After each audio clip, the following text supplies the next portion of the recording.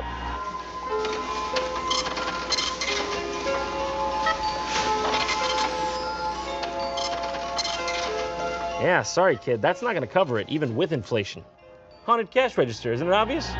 Well, you think she maybe pushed a button wrong or something? No, that's the work of a ghost. Bill. Did you stack them like that? No.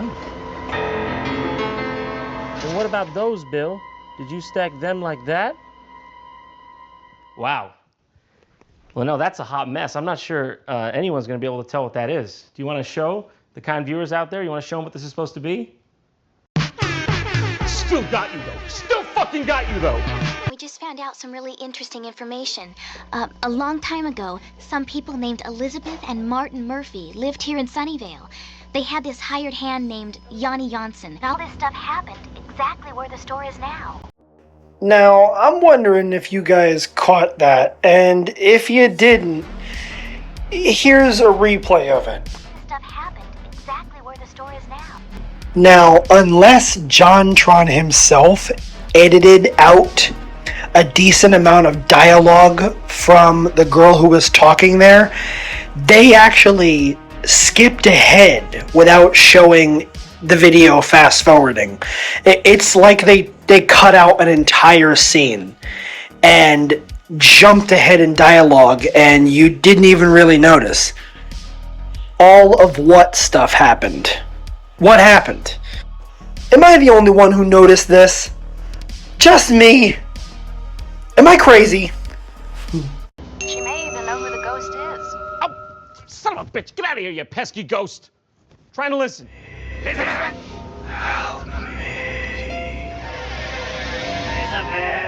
what I can tell, this has all the signs of a real haunting. All of them. All the telltale signs are here. I just love the fact that Sylvia Browne is actually in this. I mean, her being in this implies that this dramatization is exactly how it went down. She was there. She would have had to look at the scene with the floating pogo stick and go, yep, I was there. That's exactly how that happened. What a tragedy. What exactly is a haunting? It's spirits that don't know they're dead. You see, in this case, Yanni Janssen is in a time warp. It's unfortunate, but that's just how it is. I mean, I've reviewed all the files here, and yep, this motherfucker's in a time warp. So how long will he be doing this for? Months, years, maybe. It could be a week if you're lucky. Unfortunately, these things are case by case, totally situational. I love how she's talking about this haunting like it's indoor plumbing. She's like, that'll clear itself up in a couple weeks, months maybe. I wouldn't worry about it. That night, Sylvia Browne tried to summon the spirit of Yanni Janssen. Yanni, are you with us? Yanni, can you hear me? I can feel his presence now. In 1991, all these goons got together and sat down in the back of a Toys R Us and tried to summon the ghost of Yanni Janssen. That's right, you heard me. They all had a seance with Jeffrey the motherfucking giraffe, and how'd they get corporate to agree to this?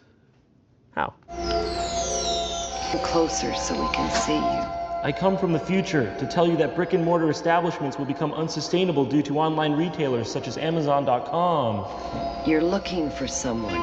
Yeah, I was just looking for a customer sales rep. I was wondering which one of these bikes would be best for off-roading. Elizabeth Murphy. She's on the other side. You have to go towards the light to find Beth. Go on now. Come on, Yanni, get. Don't make us harder than it has to be. Go towards the light.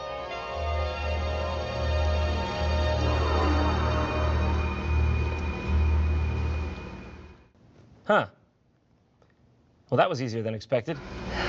Thank you. Hopefully he's gone. Nobody likes poor Yanni, all right? I mean, if you get down to it, all this guy really did was love a woman and accidentally kill himself in the leg. So, Sylvia got paid and fled to Madagascar to avoid tax fraud. And Yanni's ghost was cast out of the Super Soaker aisle forever. Or was he?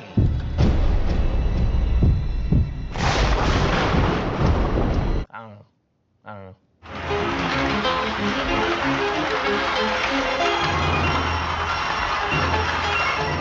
And in the end, tragedy turned to triumph, as Yanni finally learned to read and write. Good job. Yanni's appearance in the 1982 seance, as evidenced by this famous infrared photograph, was not his last haunting. This famous infrared photograph. No doubt you all know and love this one. Needs no introduction, all right? It's as American as Mickey Mouse and apple pie. There it is. Everyone's got one of these laying at home. Why am I even showing it to you? This just looks like a bunch of people waiting around, especially that lady. She's not even looking. If there was a ghost right in front of you, wouldn't you think you'd be looking at it? She looks like she's just talking to her friend, like, so what do you do next Sunday? I'm pretty sure they're trying to pass this guy off as Yanni Janssen. But I think if my deduction skills are correct, that's just a dude standing there. In January of 1991, we revisited the Sunnyvale Toys R Us, where employees, past and present, gathered to talk about their experiences in the intervening years. This part is amazing. They go back to the same store to talk to the employees about their paranormal experiences with Yanni over the years, and they basically all have nothing to say. But they know this is their 15 minutes of fame, and they are not wasting it. And I said to the manager, you say what? Did that frighten you? And he said, it sure did, Put. You say what? Lillian, I'll tell you what I say. I say that I love you with all my heart. Be my grandpa! I had gone in to use the restroom, heard the water turn on, kind of looked under, saw nobody in the restroom. The water turned off, the door opened, and... Let's just get two things on the record right now. One, he's currently serving 25 to life. And two, I didn't know a penis could be malformed in that fashion. So I'm working by myself over the door one day on greeting duty, and a man walks in about this high, reminding me of Yanni. So I looked at him, I says, are you Yanni the ghost? And he replied to me, I'll never forget it, as long as I live. He said, no, sir, I'm just here to buy a toy. He still walks up and down these halls. Someday, of course, he will leave. Someday he'll leave? Sylvia, what do you mean someday he'll leave? What did everybody just pay you for? I saw you with my own eyes sit back there. You said, "Hain't be gone," and he disappeared back into his wormhole. I'm starting to think you might be a scam artist. Some things never change. Well, this has been fun, or painful, depending on your definition of words, but I've got to be going now. So until next time, I want to wish you all out there a very Merry Halloween. Oh. Come on, stupid 1920s technology.